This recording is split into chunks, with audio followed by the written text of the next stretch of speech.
Bismillahirrahmanirrahim. Assalamualaikum warahmatullahi wabarakatuh. Perkenalkan, nama saya Aisyah Rusdin. Saya merupakan salah satu dosen tetap program studi Sarjana Kimia Universitas Sipatoko Mambo.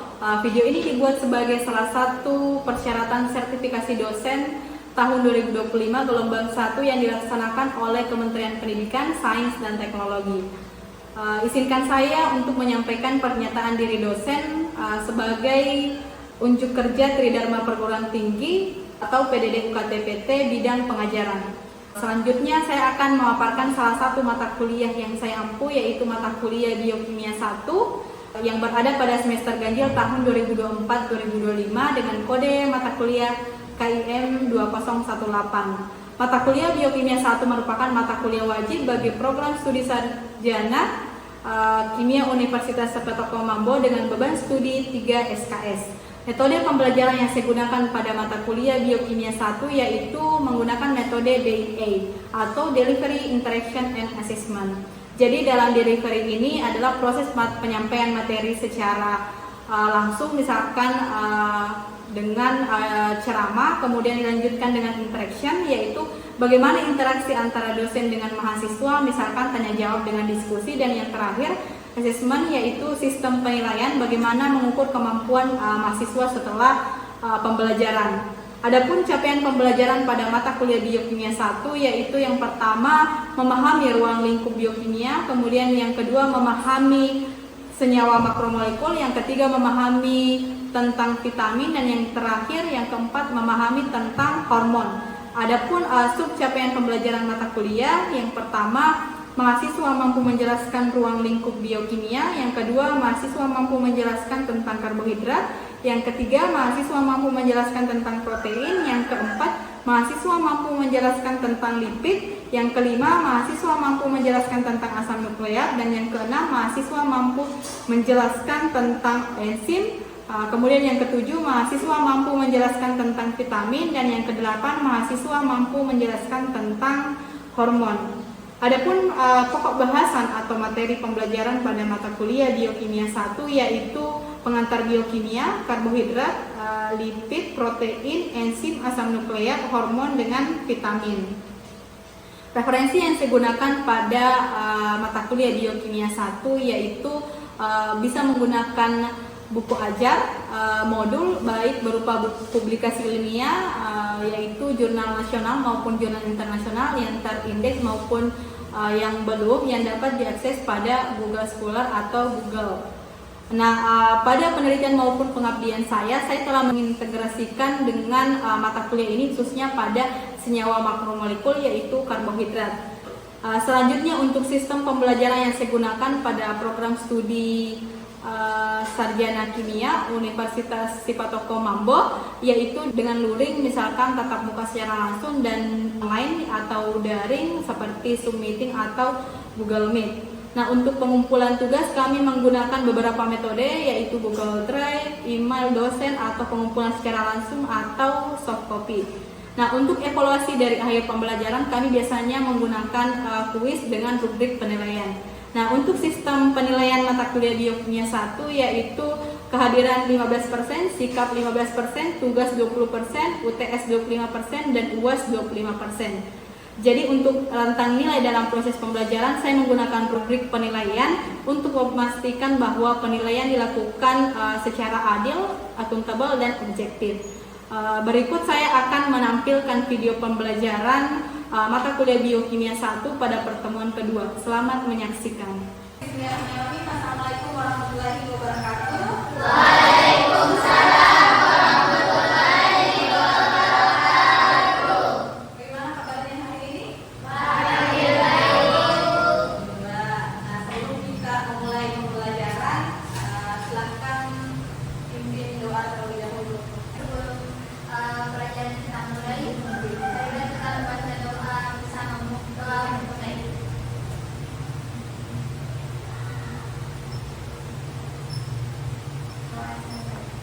Oke. Jadi akhirnya nanti para ya kita tanda tangan. Nah, di sini kita pertemuan kedua materi karbohidrat. Jadi mata kuliah Biokimia 1. Nah, sebelumnya pada pertemuan pertama kan biokimia. Nah, saya mau review hasil pembelajaran kemarin. Ada yang bisa jelaskan apa hubungan ilmu biokimia dengan ilmu lain? Itu Ya, berdiri deh.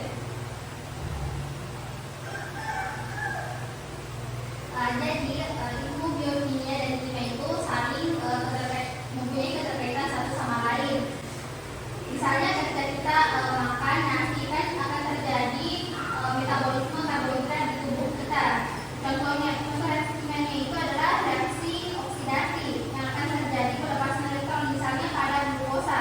Nah, ketika glukosa ini dioksidasi maka akan terjadi pelepasan elektron dan energi. Nah, energi ini akan dibentuk menjadi ATP atau adenin trifosfat. Seperti itu. Terima kasih. Jadi jawaban dari teman-temannya sudah sangat bagus. Jadi saya simpulkan bahwa adik-adik semua sudah paham dari materi yang sebelumnya. Jadi hubungan ilmu biokimia dengan ilmu lain itu memang saling berkaitan. Misalkan kita membuat suatu produk, dia berhubungan dengan teknologi pangan. Kemudian misalkan hubungan dengan biologi. Ketika kita makan sesuatu misalkan yang manis, misalkan buah-buahan, nah ketika masuk di dalam tubuh maka akan terjadi metabolisme di dalam tubuh. Jadi pertemuan saat ini yaitu pertemuan kedua yaitu karbohidrat. Adapun capaian pembelajaran pada mata kuliah yaitu yang pertama memahami ruang lingkup biokimia, kemudian yang kedua memahami senyawa makromolekul, yang ketiga memahami tentang vitamin, dan yang terakhir memahami tentang hormon. Jadi adapun capaian pembelajaran dari mata kuliah ini, jadi diharapkan mahasiswa mampu menjelaskan ruang lingkup biokimia. Kemudian yang kedua, mahasiswa mampu menjelaskan tentang karbohidrat, kemudian mahasiswa mampu menjelaskan tentang protein, kemudian mahasiswa mampu menjelaskan tentang lipid, kemudian mahasiswa mampu menjelaskan asam nukleat, selanjutnya mahasiswa mampu menjelaskan tentang enzim, kemudian mahasiswa mampu menjelaskan tentang vitamin, dan mahasiswa mampu menjelaskan tentang hormon. Jadi itu tadi kemampuan akhir yang ingin dicapai pada akhir pembelajaran pertemuan ini, yaitu ada 8. Kira-kira ada yang bisa menjelaskan gambar di atas? Oke, silakan tulis deh. Baik, terima kasih. Jadi saya akan menjelaskan mengenai hubungan orang yang memakan ini dengan gambar yang di sini. Jadi dengan makanan, terutama kali ini adalah nasi yang kita ketahui bahwa nasi mengandung karbohidrat, maka manusia itu akan mendapatkan energi. Artinya akan digunakan untuk beraktivitas dalam kehidupan sehari-hari, baik itu berjalan, berlari, dan lain-lain seperti itu. Terima kasih. Oke, atas buat teman-teman. Jadi temannya sudah betul sekali. Jadi ketika kita makan nasi, kenapa dia sebagai sumber energi di dalam tubuh? Karena dia mengandung karbohidrat. Jadi kenapa kita bisa beraktivitas? Nah, itu salah satunya karena ada karbohidratnya di dalam tubuh. Salah satunya adalah nasi. Nah, kemudian apa yang kalian pikirkan saat mendengar kata karbohidrat? Oke, berarti. Dan sertifikat terkait dengan kata karbohidrat yaitu merupakan komponen yang biasanya dipakai dalam makanan yang sangat penting dalam tubuh sebagai sumber energi. Ya, betul. Lagi-lagi tadi dijelaskan tentang ketika kita mendengarkan kata karbohidrat itu makanan. Makanan ini bisa berupa apa? Makanan ini bisa berupa nasi, misalkan juga buah-buahan. Misalkan apel itu mengandung semua karbohidrat karena ada gula. Jadi misalkan kalau orang mendengar kata karbohidrat, mereka memikirkan gula. Kemudian kenapa karbohidrat sering dikaitkan dengan makanan pokok? Oke. Baik, terima kasih. Di sini saya akan jawab mengapa karbohidrat sering dikaitkan dengan makanan pokok. Karena karbohidrat mengandung gula dan sebagai sumber energi utama bagi manusia. Oke. Jadi karbohidrat kenapa dikaitkan makanan pokok? Tadi dijelaskan juga sebagai sumber energi. Karena fungsi dari karbohidrat salah satunya sebagai sumber energi. Tidak hanya sebagai sumber energi, kalau fungsi dari karbohidrat salah satunya juga sebagai penambah rasa. Kenapa dikatakan fungsi karbohidrat sebagai penambah rasa? Karena misalkan kita buat jus, misalkan jus apel. Biasanya kan kalau apel saja kita masukkan dengan air, dia masih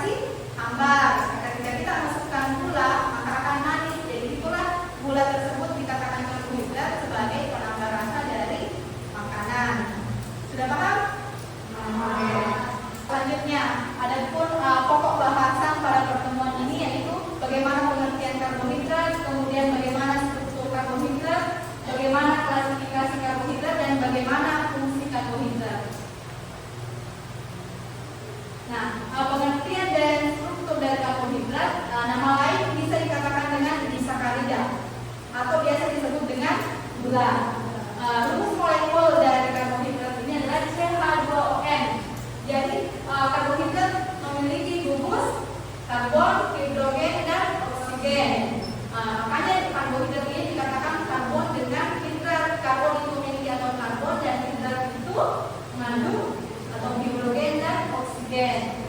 Nah, karbohidrat bertindak sebagai sumber energi seperti yang dijelaskan sama teman-temannya sebagai bahan bakar. Kenapa dikatakan bahan bakar? Karena ternyata karbohidrat salah satunya misalkan selulosa bisa digunakan sebagai bahan bakar dan digunakan sebagai memproduksi untuk energi listrik. Nah, salah satunya dari sumber selulosa. Dan tetap antara metabolisme. Jadi ketika kita makan suatu karbohidrat maka akan terjadi metabolisme di dalam tubuh. Jadi pengertian dari karbohidrat adalah senyawa karbonil. Jadi senyawa karbonil itu atom karbon rangkap dengan beberapa gugus hidroksil. Jadi gugus hidroksil itu apa? Gugus O dengan A. Jadi inilah karbohidrat merupakan senyawa yang terdiri dari unsur karbon, hidrogen, dan oksigen. Jadi ada 3 unsur dalam karbohidrat. Karbohidrat ini atau biasa dikatakan dengan sakarida. Disakarida itu sama dengan karbohidrat. Jadi karbohidrat ini memiliki gugus hidroksil, gugus aldehid atau gugus keton. Jadi yang mana dikatakan dengan gugus aldehid? Apa bedanya dengan gugus keton? Jadi gugus aldehid ini C dengan H dengan ikatan rangkap O. Sedangkan keton itu C rangkap dengan O. Jadi jelas perbedaan antara aldehid dengan keton. Jadi aldehid itu memiliki atom hidrogen, sedangkan keton itu tidak ada. Jadi karbohidrat ini didefinisikan sebagai polihidroksialdehid atau polihidroksiketon.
oligosakarida dan polisakarida. Jadi yang pertama kita bahas itu monosakarida. Jadi monosakarida ini terdiri dari satu unit gula, gula yang tidak bisa dihidrolisis lagi. Jadi misalkan glukosa. Jadi glukosa itu ketika kita hidrolisis dia tidak akan berubah lagi karena dia paling sederhana. Jadi monosakarida ini dikatakan tadi gula sederhana. Itu yang dikatakan gula sederhana karena dia yang tidak bisa dihidrolisis.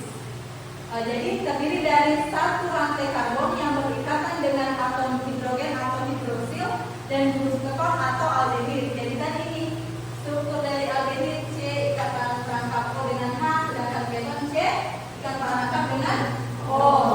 Nah, jadi monosakarida itu ada dua golongan seperti tadi aldosa dengan ketosa. Jadi aldosa itu ketika ada gugus aldehid, sedangkan ketosa ada gugus keton, tetapi sama-sama ada gugus hidroksil. Oke, jadi seperti ini. Ada yang sering dengar alfa dengan beta? Jadi bedanya alfa dengan beta ketika OH di bawah maka dikatakan dengan alfa dan berlawanan dengan CH2OH. Kenapa berlawanan? Karena satu di atas, satu di bawah. Ketika OH-nya di atas searah dengan CH2OH maka dikatakan beta. Makanya di sini ada alfa. Jadi ini ada 6, jadi namanya glukosa. Sama dengan ini, OH-nya ada di bawah, alfa. OH-nya ada di bawah dikatakan dengan alfa, dan yang ini juga dikatakan dengan alfa. Jadi contoh monosakarida itu ada glukosa, ada galaktosa, ada fruktosa dan manosa. Jadi mereka semua tidak bisa dihidrolisis lagi. Beda ketika dia disakarida atau polisakarida. Nah, ada penamaan pada monosakarida seperti yang tadi ketika atom karbonnya ada 3 maka namanya tridosa. 4 atom karbon namanya tetrosa. 5 atom karbonnya pentosa. 6 atom karbonnya heksosa. 7 atom karbonnya hektosa. Sampai di sini masih paham? Ada yang ingin ditanyakan? Oke, ada. Jadi coba kita hitung ini berapa C-nya? 3.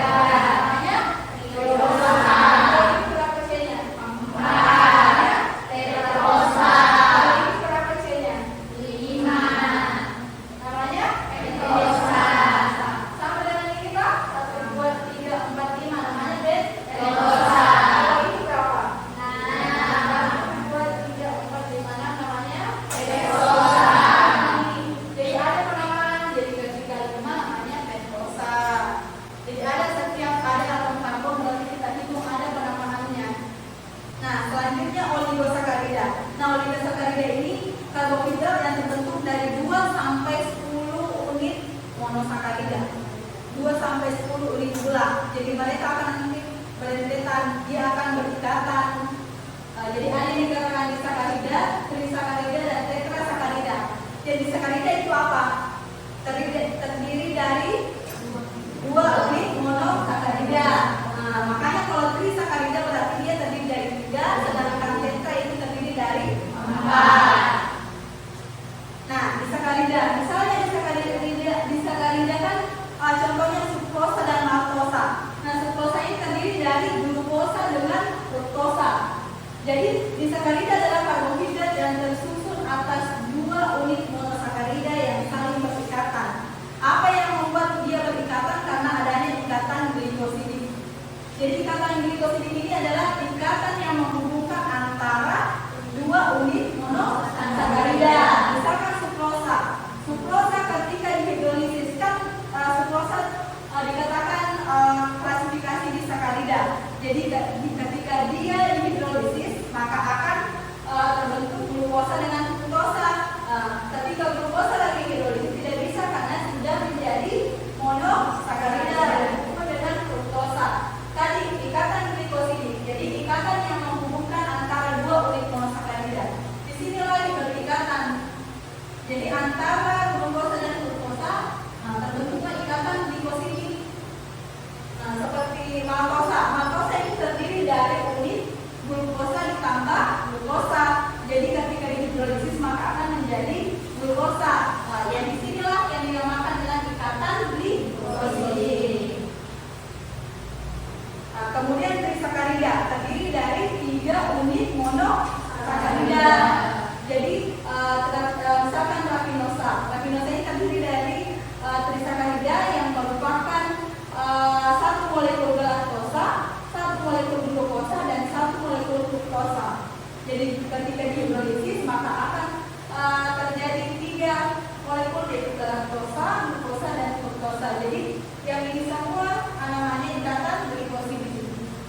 Jadi pokoknya apa yang menghubungkan monosakarida atau apa yang menghubungkan gula tersebut berarti dikatakan Glikosida. Jadi contohnya dari kacang, bisa dari kuis.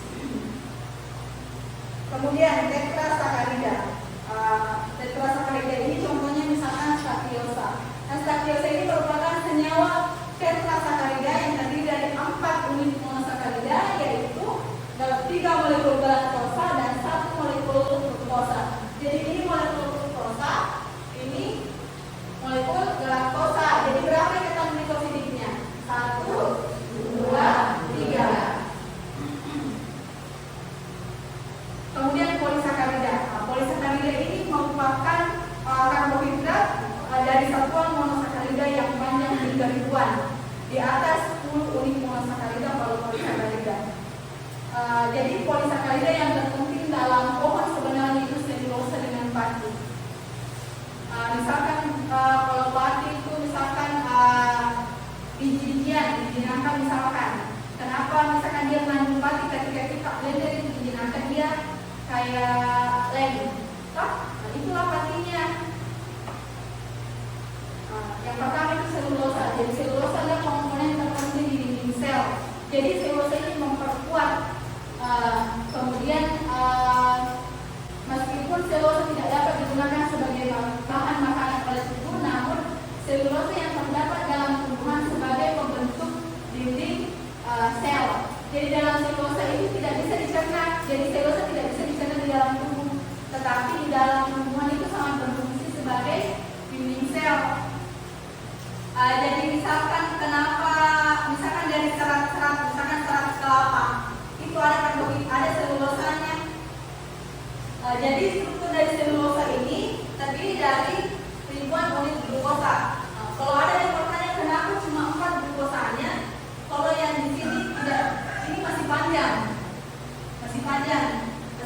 ke belakang, tapi terdiri dari unit glukosa semua, tetapi ribuan unit monosakarida itu yang dikatakan selulosa. Seperti penelitian yang saya teliti antara perbandingan ekstraksi selulosa dari metode dengan menggunakan sampel pelepah lontar dengan pelepah salak. Jadi bisa kita lihat di sini dengan proses kimiawi dari ionnya dia 11,06 dengan 64,02, sedangkan salak itu 17,2 dan 46,8. Jadi ternyata memang ada kandungan selulosa yang paling tinggi ternyata dari pelepah lontar. Selanjutnya pati. Jadi ketika pati yang dibahas dari terlintas antara amilosa dengan amilopektin. Jadi amilopektin ini adalah struktur yang bercabang, sedangkan amilosa struktur yang tidak bercabang, tetapi biasanya kandungan amilopektin itu lebih banyak di dalam bahan stok yang mengandung pati dibandingkan dengan amilosa. Amilosa itu memiliki rangka lurus, jadi lurus terus ini lurusnya. Sedangkan kalau amilopektin ada yang lurus, ada yang bercabang. Jadi yang bedakan itu amilopektin memiliki struktur yang bercabang. Fungsi karbohidrat. Jadi fungsi karbohidrat itu adalah untuk memproduksi energi seperti yang dijelaskan temannya, penyimpanan energi, kemudian pembentukan makromolekul itu tadi terdiri dari protein, karbohidrat, lipid, enzim dan asam nukleat. Kemudian menghemat penggunaan protein sebagai energi karena ada tambahan karbohidrat, kemudian pemecahan asam lemak dan penambah rasa. Itu tadi yang dijelaskan bahwa penambah rasa dari karbohidrat itu misalkan gula. Karena yang ketika kita berpikir tentang gula, berarti kita berpikir yang manis. Ketika kita berpikir yang manis, kita berpikir lagi ke karbohidrat.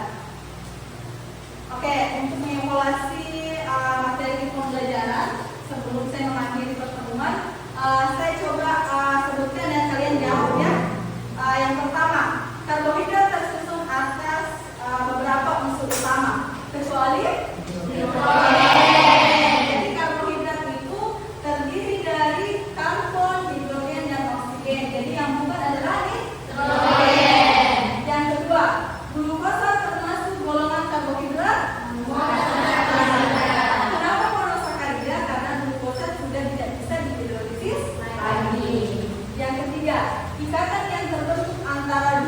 unit monosakarida disebut ikatan Glikosida. Jadi ikatan glikosida itu ikatan yang menghubungkan antara unit monosakarida. Yang keempat, jelaskan salah satu fungsi utama dari karbohidrat. Oke, kemudian berdiri. Salah satu fungsi utama dari karbohidrat adalah sebagai sumber energi. Ya, selain sebagai sumber energi, ya penambahan serat. Kemudian yang kelima, sebutkan 2 contoh penerapan karbohidrat dalam kehidupan sehari-hari. Oke, berdiri deh, tuliskan. Adapun penerapannya itu seperti makan nasi, makan jagung, karena dapat diubah menjadi glukosa yang menjadi sumber energi bagi tubuh. Ya, jadi jawaban dari evaluasi pembelajaran mata pertemuan ini sudah betul semua. Jadi saya simpulkan bahwa adik-adik sudah memahami. Sebagai tugas untuk pekan selanjutnya, jadi batas akhirnya sebelum pertemuan minggu depan. Jadi petunjuknya, pilih salah satu jenis makanan atau bahan pangan, contohnya nasi, roti, madu atau buah, lalu jelaskan jenis karbohidrat yang terkandung. Kemudian struktur kimia dan fungsi utama bagi tubuh. Jadi tulis dalam bentuk esai singkat maksimal 2 halaman, A4 form 12 spasi 1,5. Jadi pertemuan selanjutnya kita akan membahas pengertian dari protein, struktur asam amino dan jenis asam amino. Oke. Saya rasa sudah cukup untuk materi pertemuan hari ini. Ada pertanyaan? Sudah tidak ada? Oke. Kurang lebihnya mohon dimaafkan. Wabillahi taufiq.